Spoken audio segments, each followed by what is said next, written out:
नमस्ते विद्यार्थ्यांनो, आज आपण इयत्ता 12वी वाणिज्य संघटन व व्यवस्थापन या विषयातील प्रत्येक प्रकरणानुसार काही महत्त्वाचे प्रश्न आहेत की जे परीक्षेला तुम्हाला विचारले जातील. असे महत्त्वाचे प्रश्न आपण प्रकारानुसार आणि गुणानुसार प्रकरणानुसार आपण इथे आज अभ्यास करणार आहोत. प्रकरण 1 व्यवस्थापनाची तत्वे. या प्रकरणाला एकूण 12 गुण आहेत, म्हणजे 12 गुणांचे प्रश्न परीक्षेला असणार आहेत. पैकी आपण 7 गुणांचे प्रश्न सोडवायचे आहेत. तर 25% आपला जो अभ्यासक्रम रिड्यूस केलेला आहे ते सोडून जे महत्त्वाचे बाकीचे प्रश्न आहेत त्यावर आपण जास्तीत जास्त भर द्यायचा आहे आणि फक्त 75%च आपल्याला अभ्यासक्रमाचा अभ्यास करायचा आहे. तर ही संधी तुम्हाला स्कोरिंगसाठी आहे. या संधीचा अवश्य लाभ घ्या. प्रकरण 1 मध्ये व्यवस्थापन तत्वांचे स्वरूप स्पष्ट करा. हा प्रश्न 4 गुणांसाठी विचारला जाईल. दुसरा अतिशय महत्त्वाचा, इथे मी स्टार करते या प्रश्नाला, की हेनरी फयोल यांची व्यवस्थापनाची 14 तत्वे स्पष्ट करा. 14 तत्वे आपण अभ्यास करणार आहेत, पण परीक्षेला कोणतीही 5 तत्वे लिहा असे विचारले जाते. परंतु राहिलेल्या तत्वांवर आपल्याला ऑब्जेक्टिव्हची उत्तरं लिहिता यावीत म्हणून मी 14 तत्वे स्पष्ट करा असं म्हटलंय. परंतु 5 गुणांना 5 तत्वे विचारतात, परंतु आपण नेहमीप्रमाणे 2 पॉईंट एक्स्ट्रा लिहायचे. तिसरा प्रश्न 2 मार्कांसाठी आहे. तत्व ही संकल्पना आपल्याला स्पष्ट करायची आणि संकल्पना स्पष्ट करताना किमान 4 त्यामध्ये मुद्दे आपल्याला समाविष्ट करणं गरजेचं आहे. प्रकरण 2 जे आपल्याला आहे व्यवस्थापनाची कार्ये, याला एकूण 15 गुणांचे प्रश्न विचारले जातील. पैकी 12 गुणांचे प्रश्न आपल्याला लिहायचे आहेत आणि हे प्रकरण विशेषतः दीर्घोत्तरीसाठी, फरक स्पष्ट करासाठी, सकारण स्पष्ट करासाठी हे प्रकरण खूप महत्त्वाचं आहे. साधारणतः या प्रकरणावर एक दीर्घोत्तरी प्रश्न असतो, तो 6 घटकांवर मिळून यापैकी कोणताही एक प्रश्न बोर्डाला विचारला जाईल. दीर्घोत्तरी प्रश्न 8 गुणांसाठी आहेत. नियोजनाचे महत्त्व स्पष्ट करा. प्रत्येकामध्ये 10 मुद्दे आहेत, ते सर्व लिहिणं गरजेचे आहेत. संघटनाचे महत्त्व स्पष्ट करा. कर्मचारी व्यवस्थापनाचे महत्त्व स्पष्ट करा. निर्देशनाचे महत्त्व स्पष्ट करा. समन्वयाचे महत्त्व स्पष्ट करा. नियंत्रणाचे महत्त्व स्पष्ट करा. असा कोणताही एक प्रश्न बोर्डाला विचारला जाईल. आणि या प्रकरणावर फरक स्पष्ट करा सुद्धा 4 गुणांसाठी विचारला जातो. हा फरक असतो नियोजन, संघटन, कर्मचारी व्यवस्थापन, निर्देशन, समन्वय, नियंत्रण यापैकी कोणत्याही 2 घटकांचा इथे फरकामध्ये समावेश केला जातो. आपला या ऑनलाईन अभ्यासक्रमातील व्हिडिओमध्ये या प्रकरणावरचा फरक स्पष्ट करा हा व्हिडिओ तुम्हाला नक्कीच यासाठी लाभदायक ठरणार आहे. आणि याच प्रकरणावर संकल्पना 2 गुणांसाठी विचारल्या जाऊ शकतात. त्यामध्ये नियोजन, संघटन, कर्मचारी व्यवस्थापन, निर्देशन, समन्वय आणि नियंत्रण. प्रकरण 3 आता आपण पाहतोय उद्योजकतेचा विकास. 5.5 म्हणजे इथे काय 5 गुणांचे प्रश्न विचारले जाणार आहेत. पैकी 5ही गुणांचे आपल्याला प्रश्न लिहायचे आहेत. त्यामध्ये कोणकोणते प्रश्न विचारले जातील तर उद्योजकाची वैशिष्ट्ये, उद्योजकाची कार्ये, उद्योजकतेचा विकास, उद्योजकतेची वैशिष्ट्ये किंवा उद्योजकतेच्या विकासाची प्रक्रिया. आणि 2 मार्काला जर प्रश्न आला तर स्टँडअप इंडिया, स्टार्टअप इंडिया, कृषी पर्यटन आणि अंतर्गत उद्योजक. आता आपण प्रकरण 4वर भर जास्त देणार आहोत. प्रकरण 4 व्यवसाय सेवा. 27 गुण आहेत. 20 गुणांचे प्रश्न सोडवणार आहोत आपण. या प्रकरणावरचा सुद्धा दीर्घोत्तरी प्रश्न परीक्षेला असण्याची शक्यता आहे. त्यामध्ये बँकांचे प्रकार यावर प्रश्न येतो. बँकांची कार्ये, सर्व कार्ये न विचारता प्राथमिक किंवा दुय्यम कार्ये विचारली जातात. 3 विम्याची तत्वे आणि 4 विम्याचे प्रकार. यापैकी एक दीर्घोत्तरी प्रश्न परीक्षेला 8 मार्कांसाठी विचारला जातो.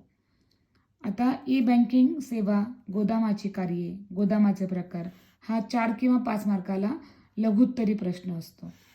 या प्रकरणावर फरक स्पष्ट करा 4 गुणांचा प्रश्न विचारला जातो. ते फरक कोणकोणते आहेत तर व्यावसायिक बँक, मध्यवर्ती बँक, चालू खाते, बचत खाते, जीवन विमा, अग्निविमा, सागरी विमा, करदेय गोदामे, करदत्त गोदामे. आणि इथे या प्रकरणावर सकारण स्पष्ट करा. स्वाध्यायातले प्रश्नसुद्धा विचारले जाण्याची शक्यता आहे. आता मुलं विचारतात, मॅडम कोणकोणत्या प्रकरणातील फरक करू? तर प्रकरणातील फरक करताना प्रकरण 2, 4 आणि 7 या 3 प्रकरणातले फरक चांगले मुलांनी करायचे. आता प्रकरण आपण 5कडे जातोय. प्रकरण 5 आहे व्यवसायातील उभरत्या पद्धती. 10 मार्काचं एकूण प्रकरण आहे. 7 मार्कांचे प्रश्न सोडवायचे आहेत. या 10 गुणांसाठी कोणकोणते प्रश्न कसे येतील? ई व्यवसाय फायदे तोटे स्पष्ट करा. हा 4 किंवा 5 मार्काला प्रश्न येईल. ऑनलाईन व्यवहार, तुम्हाला याच्यावर 4 ते 5 मार्काचे प्रश्न येतील. बाह्य सेवा गरज फायदे तोटे, हा सुद्धा तुम्हाला 5 मार्काला प्रश्न विचारला जाऊ शकतो. आणि या प्रकरणावर फरक एक चांगले करून ठेवा. ई व्यवसाय व परंपरागत व्यवसाय, किंवा दुसरा फरक ई वाणिज्य व ई व्यवसाय. हा फरक, दोन्ही फरक चांगले लक्षात ठेवा. आणि या प्रकरणावर संकल्पना स्पष्ट करा असा 2 गुणांचा प्रश्न येतो. तर तो BPO, KPO, LPO, B2B, B2C, C2B, C2C, B2A, C2A. म्हणजेच व्यवसाय ते व्यवसाय, व्यवसाय ते ग्राहक, ग्राहक ते व्यवसाय, ग्राहक ते ग्राहक, व्यवसाय ते प्रशासन, आणि ते C2A म्हणजे ते ग्राहक ते प्रशासन. असं कोणते तुम्हाला 2 मार्काची संकल्पना इथे विचारली जाऊ शकते. आता पुढे प्रकरण आपण 6तले प्रश्न पाहूया. प्रकरण 6मध्ये व्यवसायाची सामाजिक जबाबदारी, एकूण 10 मार्काचे प्रश्न विचारले जातील. 7 मार्काचे प्रश्न सोडवायचे. तर ते कसे प्रश्न असतील? व्यवसायाची मालक आणि गुंतवणूकदारांप्रती जबाबदारी स्पष्ट करा. दोन्ही घटक विचारतात. व्यवसायाची कर्मचारी आणि ग्राहकांप्रती जबाबदारी स्पष्ट करा. व्यवसायाची शासनाप्रती आणि समाजाप्रती जबाबदारी स्पष्ट करा. आणि चौथा, सामाजिक जबाबदारीची गरज स्पष्ट करा. हा तुम्हाला 5 गुणांसाठी प्रश्न विचारला जातो. 7वा प्रश्न आहे ग्राहक संरक्षण. 17 गुण आहेत एकूण, पैकी 7 मार्कात सोडवायचे. यामध्ये ग्राहकांचे हक्क खूप महत्त्वाचा आहे. त्यानंतर ग्राहक संरक्षण पद्धती स्पष्ट करा. ग्राहक संघटना व अशासकीय संस्थांची भूमिका स्पष्ट करा. आणि सगळ्यात महत्त्वाचा 100% येणारा फरक, जिल्हा आयोग, राज्य आयोग, राष्ट्रीय आयोग. 4 गुणांचा फरक असतो हा, आणि हा फरक 100% येतोच. आणि शेवटचं प्रकरण जे आहे विपणन, हे एकूण 20 मार्काला प्रकरण आहे.